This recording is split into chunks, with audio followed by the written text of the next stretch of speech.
মোবাইলটা দেন তো একটু কত মোবাইলে টাকা নাই বুঝছেন টাকা ভরে গেছে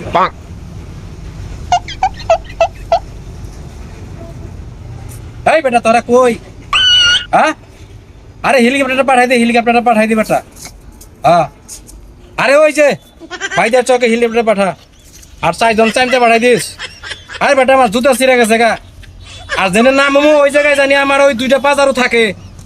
সব সিস্টেম করে আইস বুঝছস আচ্ছা রাখি হ্যাঁ আচ্ছা নেন ভাই বুঝলাম না কি করতে ভাই একটু মোবাইলে টাকা ভরে গেছে তো এই জন্য আপনাদের একটু কথা বললাম আসি ভাই হ্যাঁ এই ভাই দাঁড়া ভাই আপনি কথা বললেন বুঝলাম না আমার মনে তো ব্যালেন্সই নাই